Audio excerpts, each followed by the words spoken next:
bisa ditanyakan di sesi tanya jawab. Baik, kita masuk ke materi yang kedua. Pemateri kita yang kedua adalah Bapak Antonio Wasono Imam Prakoso SE. Tak kenal maka tak sayang, izinkan saya membacakan CV dari beliau.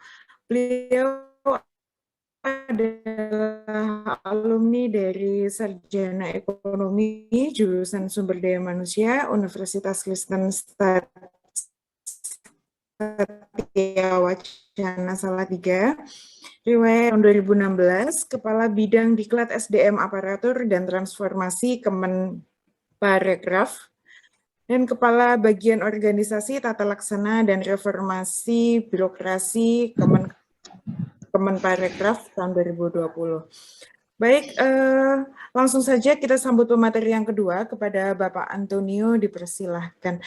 Mungkin mohon maaf sebelumnya Bapak Antonio, ini saya bantu untuk share screen materinya, tapi kalau misalkan nanti tidak berjalan seperti itu, nanti saya diinformasikan ya Pak, karena tadi sudah saya ganti slide-nya, tapi ternyata di Zoom peserta belum terganti seperti itu. Nanti saya diberi kode kalau misalkan belum tertampil, nggih. Siap. Terima kasih Mbak Moderator, Mbak Miftah Fitria.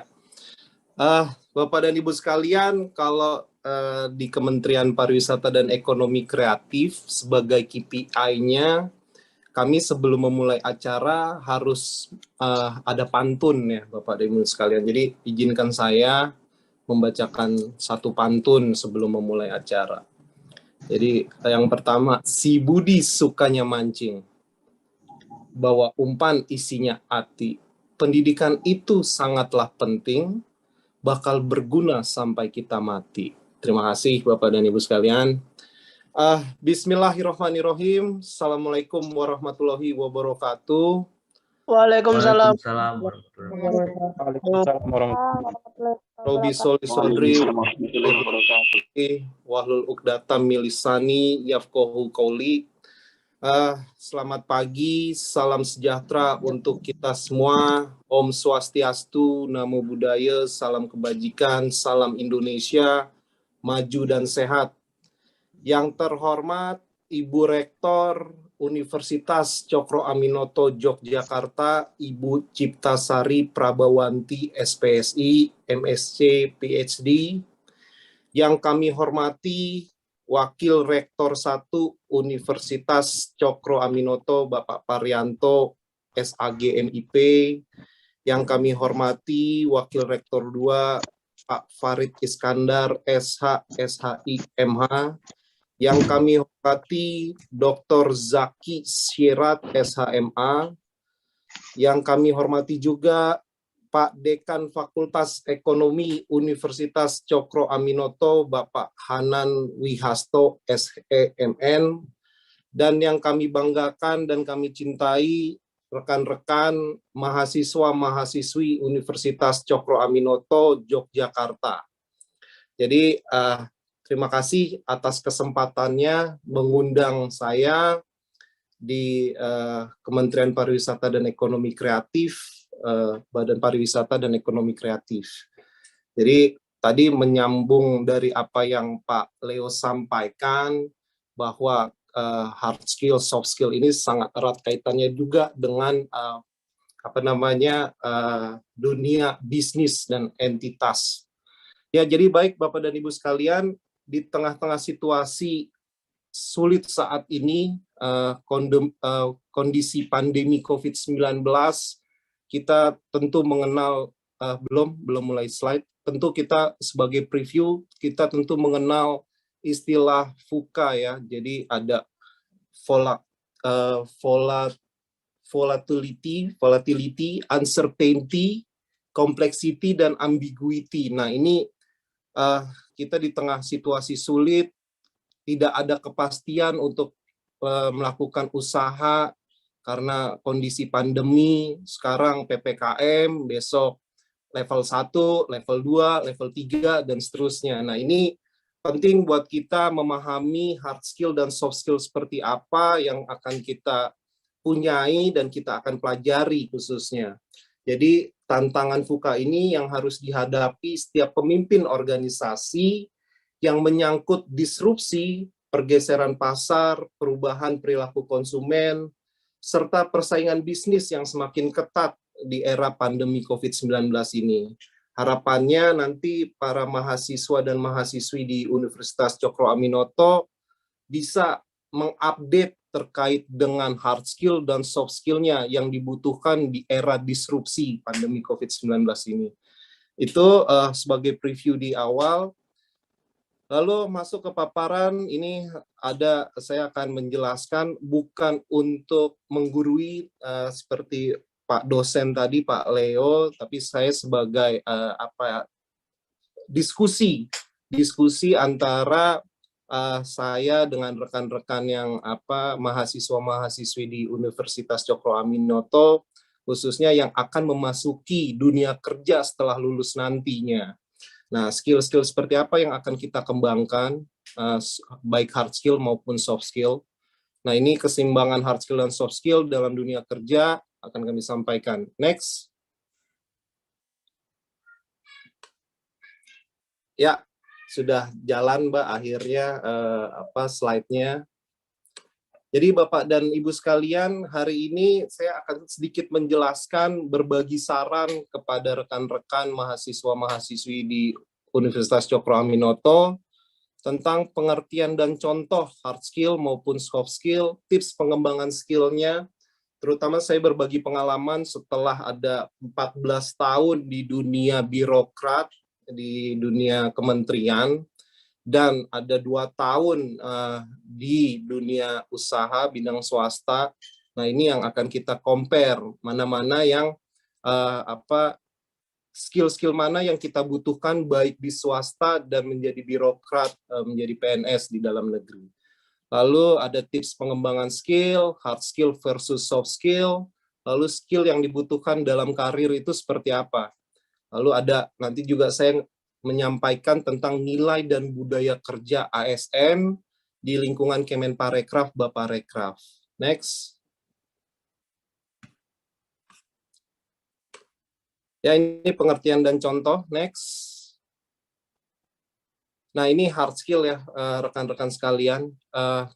Hard skill ini kita dapat peroleh dari keterampilan teknis berupa kemampuan atau pengetahuan khusus pekerjaan yang dipelajari melalui pendidikan, pengalaman langsung, atau pelatihan. Jadi adik-adik sekalian yang menempuh pendidikan jenjang sarjana strata 1 di Fakultas Ekonomi Cokro Aminoto ini sedang menempuh program hard skill-nya. Jadi kalau sudah berijazah, ya ijazah tentu dengan didorong dengan juga indeks prestasi kumulatifnya di atas 3, karena dunia usaha baik negeri maupun swasta saat ini juga sebagai entry point-nya membutuhkan dari status strata 1 diploma atau S2-nya seseorang. Jadi buat masuk ke dunia kerja yang dibutuhkan kalau di Indonesia saat ini adalah menunjukkan hard skill-nya berupa ijazah, sertifikat maupun indeks prestasi kumulatifnya. Nah, ini yang perlu dikembangkan pada saat pendidikan. Jadi apa yang disampaikan Pak Leo tadi bisa bermanfaat sekali nih untuk mendapatkan penilaian lebih. Tadi diinformasikan di terakhir kalau 20% dari penilaian mata kuliah ajarnya Pak Leo ini adalah mengikuti webinar. Jadi tinggal mendapatkan 80% lagi dan mendapatkan nilai A. Jadi itu Bapak dan Ibu sekalian, jadi ditempuh untuk mendapatkan sertifikat ijazah melalui pendidikan formal. Jadi hard skill seperti itu ya. Jadi hari ini sebagai bagian dari menempuh mata kuliah ajar dan menempuh untuk mendapatkan sertifikat maupun ijazah yang sebagai legalisasi bahwa yang bersangkutan ini secara skill, yang hard skill-nya sudah mumpuni, ditunjukkan dengan indeks prestasi kumulatif, ijazah, sertifikat yang dipunyai sewaktu sekolah atau menjalani perguruan tinggi. Itu next.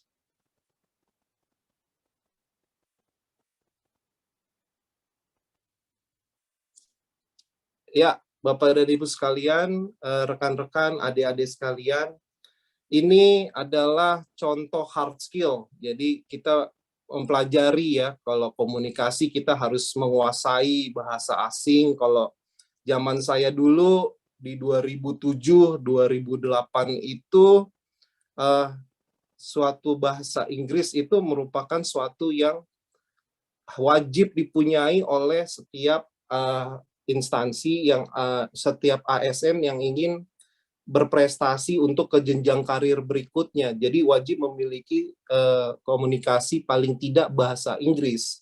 Nah, pergeseran di 2021 ini bahasa Inggris merupakan suatu yang harus lumrah ya. Jadi suatu bahasa yang normal untuk kita kuasai. Jadi bukan nilai tambah nih kalau mahasiswa-mahasiswi sekarang ini bisa bahasa Inggris, itu bukan nilai edit value-nya.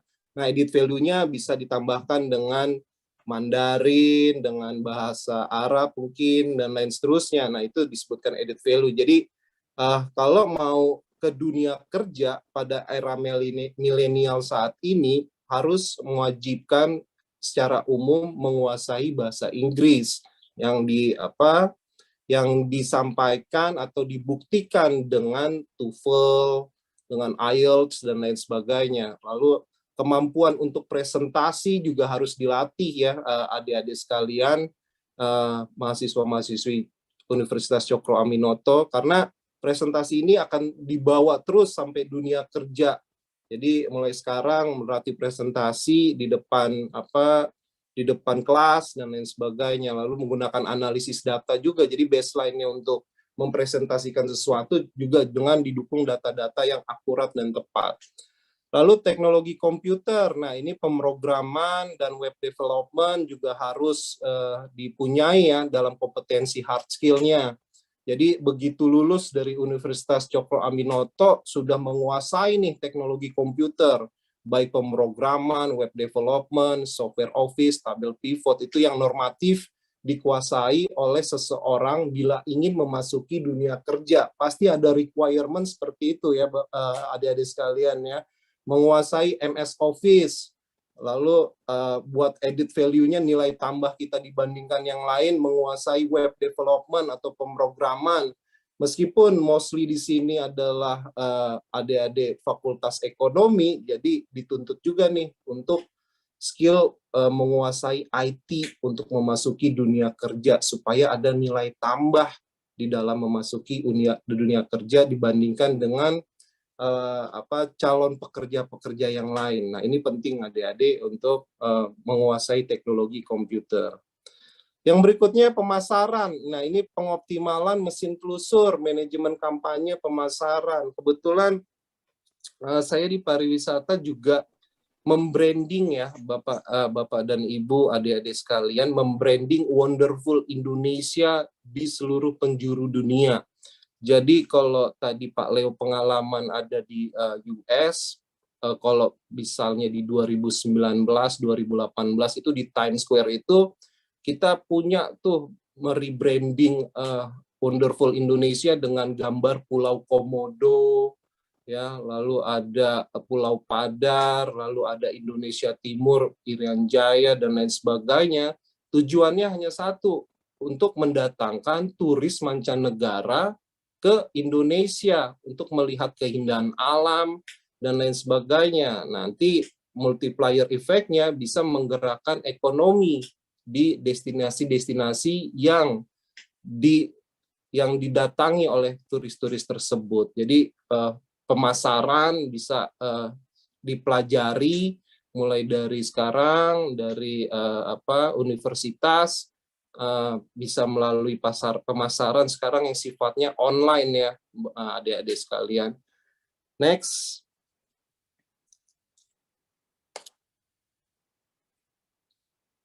Nah, ini pengertian dari soft skill, jadi keterampilan dan kecakapan hidup, baik untuk diri sendiri, berkelompok, bermasyarakat, serta dengan sang pencipta.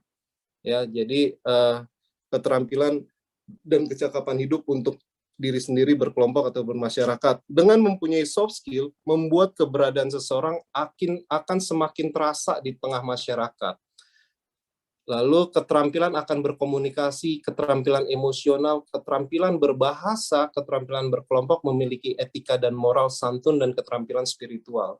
Jadi rekan-rekan, adik-adik sekalian, ketika kita masih kuliah seperti saat ini, bukan berarti harus mengejar prestasi akademik terus. Jadi aktif berorganisasi di lingkungan universitas itu juga merupakan suatu hal yang diwajibkan memasuki dunia kerja. Jadi ketika kita aktif berorganisasi, nah ini saat memasuki dunia kerja kita akan tidak akan gamang lagi dalam bersosialisasi, lalu dalam tanya jawab dan diskusi dan lain sebagainya. Tapi kalau kita tidak latih soft skill kita untuk berkomunikasi, bersosialisasi, mempresentasikan sesuatu yang menjadi bagian dari perkuliahan, nah ini akan menjadi kesulitan tersendiri di dalam dunia kerja. Jadi pengalaman saya waktu dulu juga menempuh pendidikan sarjana itu juga sangat organisasi ya, dalam lingkup ruang diskusi, FGD dan lain sebagainya, dan dilatih takut selalu berpendapat dengan teks-teks atau argumen-argumen yang kuat, itu dengan didasari dengan fakta-fakta dan dokumen-dokumen yang ada untuk mempresentasikan sesuatu. Jadi soft skill ini dapat dilatih sedari dini di dalam lingkungan kemahasiswaan, ya, di dalam lingkungan kampus, untuk melatih sehingga tidak ada kegamangan lagi waktu memasuki dunia kerja, baik dunia kerja swasta maupun dunia kerja sebagai birokrat. Nah ini yang adik tempuh, mumpung masih ada waktu, bersosialisasi dan lain sebagainya, untuk mengapresiasi diri dan membuktikan kalau kita bisa berpendapat di depan umum dan lain sebagainya. Nah kami di Kementerian Pariwisata pun kalau pas masuk menjadi CPNS belum 100%, itu ada pelatihan juga public speaking. Jadi kita harus melatih juga public speaking kita, baik in Indonesian maupun in English, ya. Jadi public speaking in English juga dibutuhkan waktu kita membranding wonderful Indonesia di kancah dunia internasional. Next.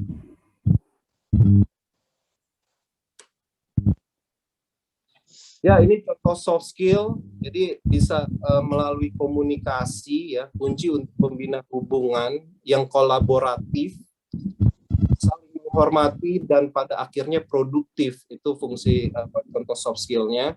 Lalu yang kedua, motivasi diri, memiliki sikap positif dan inisiatif untuk bekerja dengan baik tanpa pengawasan sepanjang waktu. Jadi kalau sudah memasuki dunia kerja, tadi ada time fraud kalau Pak Leo informasikan.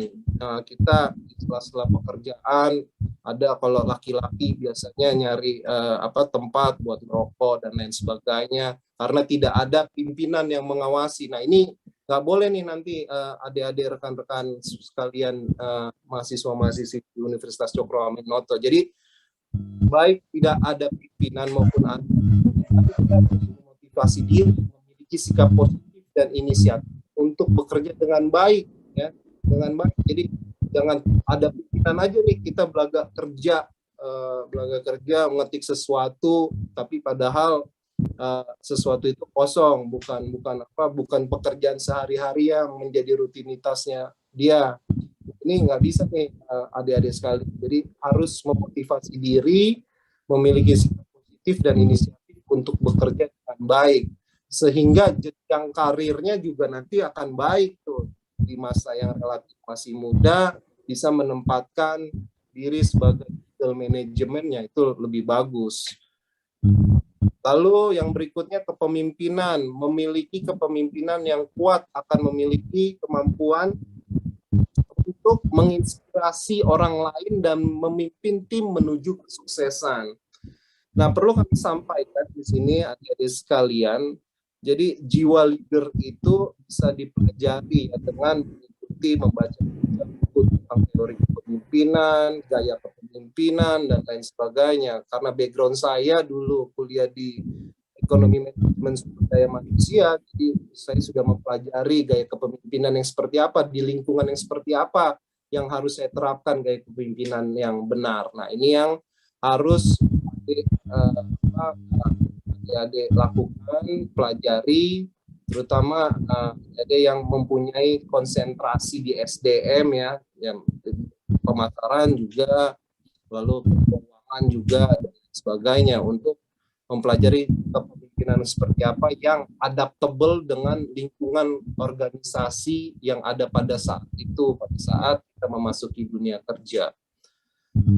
Lalu kemampuan bekerja di bawah tekanan dan manajemen waktu. Nah, ini yang sedikit banyak orang yang sulit untuk bekerja di bawah tekanan atau under pressure. Nah, ini yang mostly orang begitu ada deadline atau harus segera selesai pada waktu yang ditentukan, dia gerudak-geruduk dan lain sebagainya, sehingga hasil kerjanya pun tidak maksimal, rekan-rekan adik-adik sekalian. Nah, ini yang harus kita maintain tentang waktu dan lain sebagainya. Yang kedua, kalau memposisikan diri begitu ditekan oleh manajemen atau pimpinan pada saat kita memasuki dunia kerja, tentu kita harus tenang. Nah, kalau saya ambil wudhu, sholat dan lain sebagainya, itu membuat saya tenang, jadi bisa mengoptimalkan pekerjaan-pekerjaan saya. Biasanya ada petunjuk-petunjuk tuh bila kita melakukan sholat. Nah, ini yang perlu kita tumbuhkan untuk kemampuan bekerja di bawah tekanan dan manajemen waktu. Jadi untuk waktu-waktu yang ditentukan, kita harus mengikuti apa yang sudah ditentukan. Jangan deadline masih 1 minggu lagi pekerjaan, biasanya ntar besok, tiba-tiba udah besok udah harus dikumpulkan. Nah, biasanya kita harus apa yang bisa kita lakukan sekarang, meskipun hasilnya dipakai untuk minggu depan, ya harus kita lakukan sekarang. Nah, ini untuk kecepatan dalam memperoleh pekerjaan, kecepatan dalam menyelesaikan pekerjaan.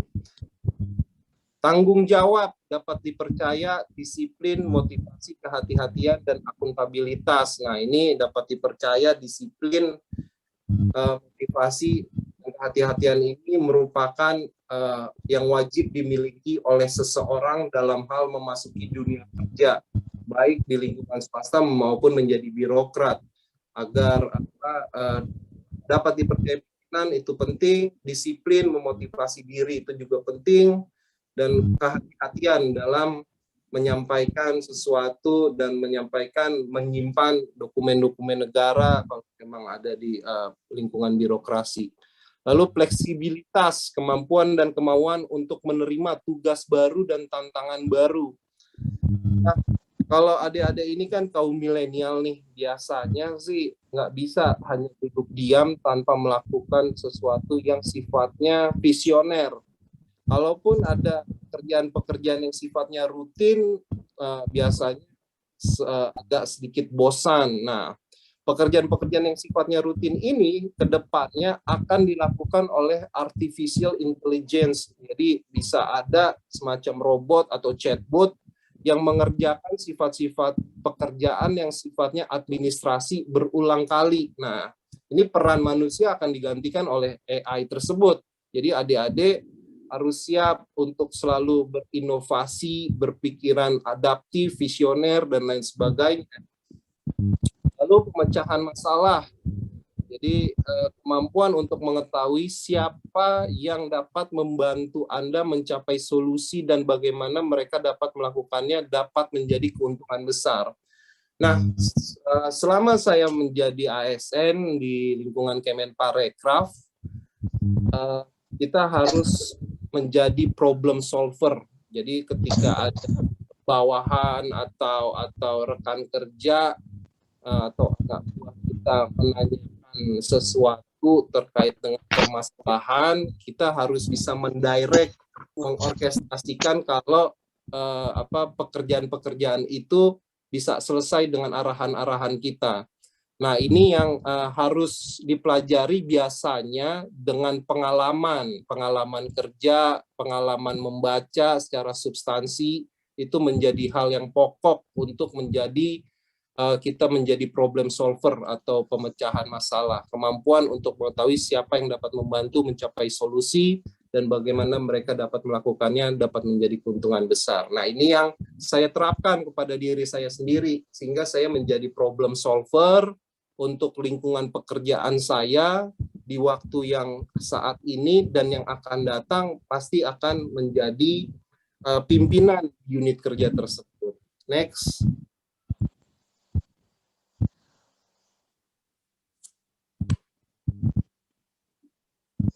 Ya, ini tips pengembangan skillnya, adik-adik sekalian. Next.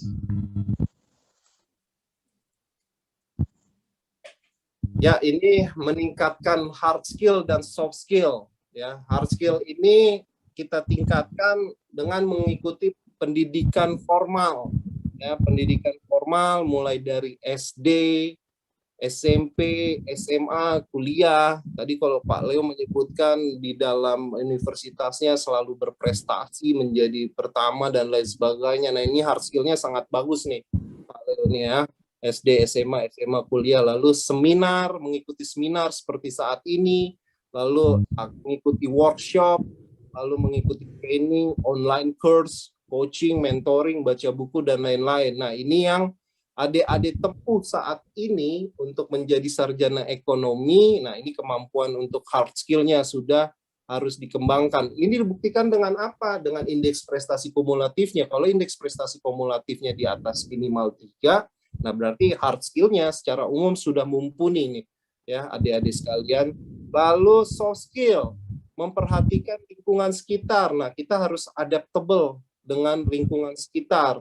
Jadi biasanya jangan sampai kita membawa satu idealisme kita yang menurut kita benar, tapi begitu dibawa ke dunia kerja, di lingkungan kerjanya, ini nggak bisa nih.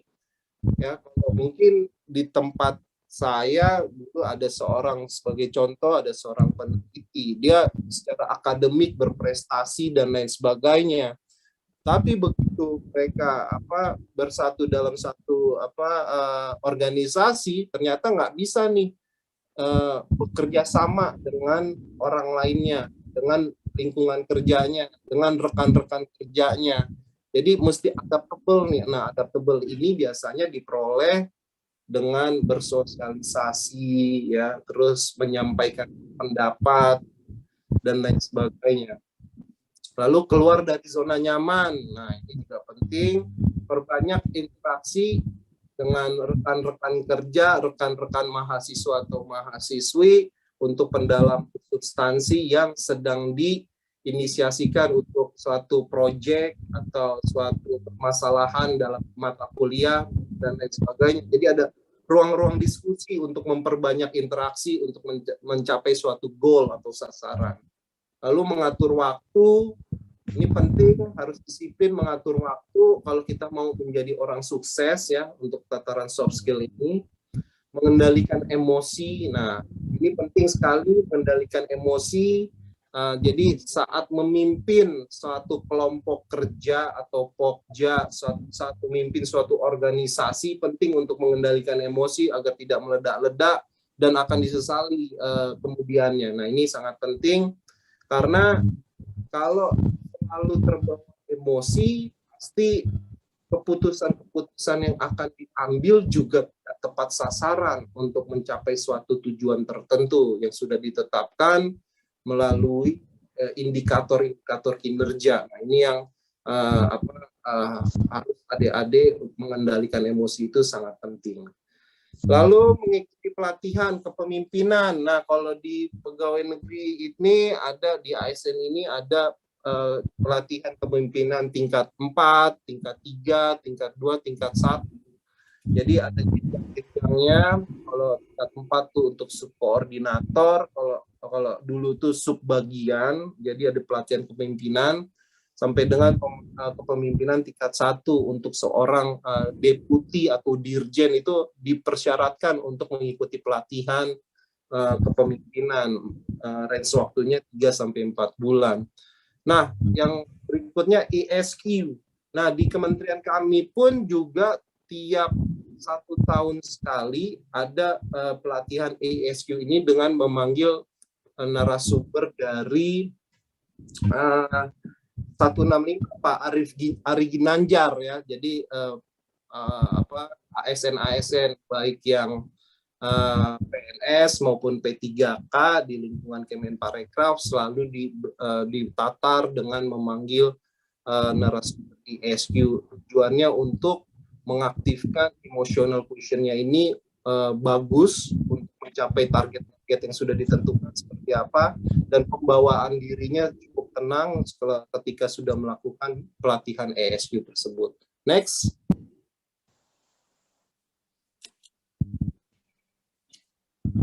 Oke, ini next. Mohon maaf Pak Antonio, ini waktunya kurang 5 menit lagi. Oke, saya cepat-cepat saja. Next. Nah, ini hard skill versus soft skill ya. Hard skill ini merupakan kemampuan yang lebih mudah dinilai dan diukur, identik dengan kemampuan intelijensia. Soft skill ini cenderung lebih sulit dinilai karena kemampuan ini identik dengan kecerdasan emosional atau EQ, empati dan kemampuan interpersonal. Nah, saat ini di Indonesia dalam rekrut cenderung masih mengutamakan hard skill sebagai tolak ukur dalam merekrut karyawan. Pada tahap awal rekrutmen tadi seperti yang sudah saya sampaikan, dengan mengutamakan lulusan pendidikan jenjang tertentu dan mempertimbangkan nilai akhir pendidikan. Nah, indeks prestasi kumulatifnya berapa? Menjadi pegawai negeri diminta 3,00 ya. Dari lembaga mana juga dilihat, akreditasinya apa dan lain sebagainya.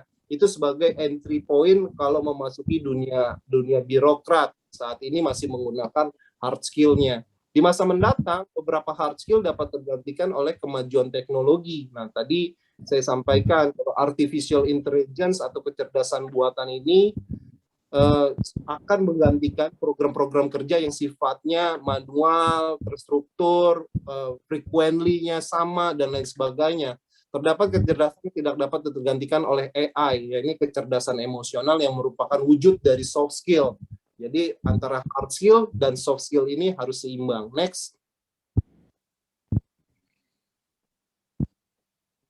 Nah, ini hard skill dan soft skill. Nah, hard skill saja tidak pernah cukup rekan-rekan sekalian. Justru soft skill dari lulusan lembaga pendidikan harus seimbang. Sikap yang penuh disiplin, kerja keras, komunikatif, dan memiliki etos yang kuat adalah soft skill yang mesti didorong untuk dimiliki oleh lulusan universitas. Memiliki hard skill tentu akan lebih mudah dilihat dan dinilai. Pengetahuan dan penguasaan bidang tertentu dapat menunjang pekerjaan serta meningkatkan kuantitas dan kualitas kerja.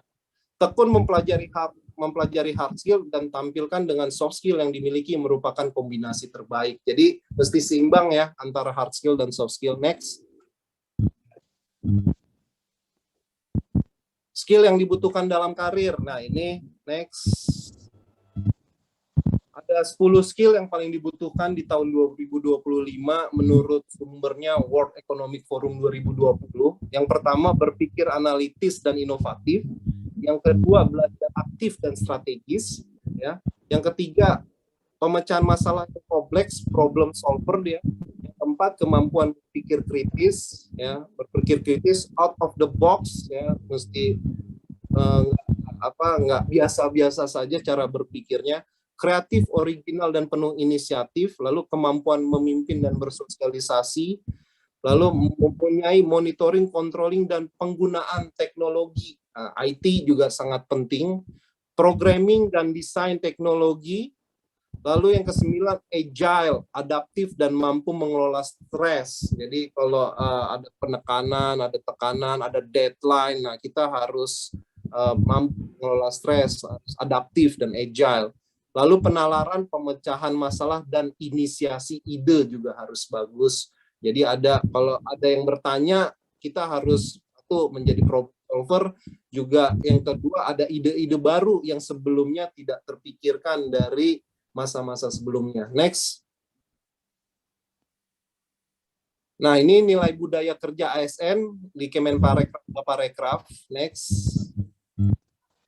Ya, ini baru saja di-launching oleh Pak Presiden. Kalau ASN di lingkungan di seluruh kementerian di Republik ini harus mempunyai nilai inti atau core value.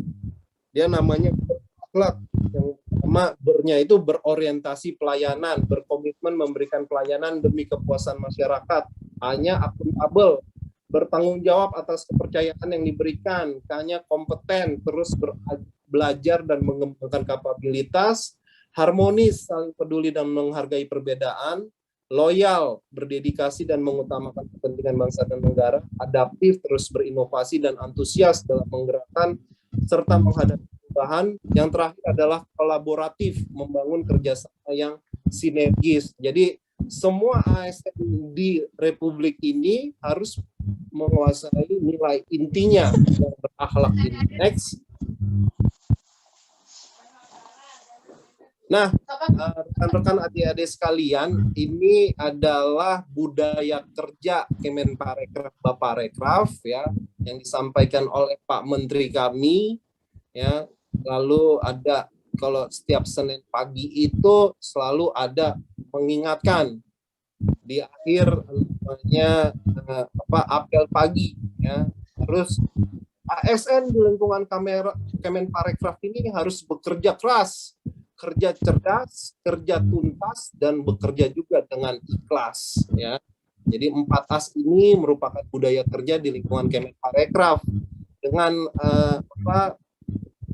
hashtagnya gerak cepat, gerak bersama, dan gaspol.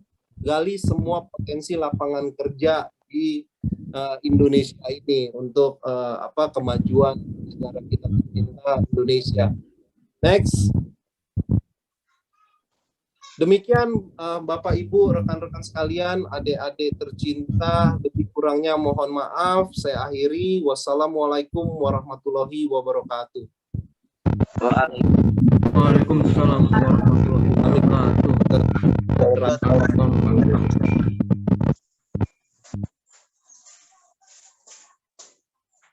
Baik,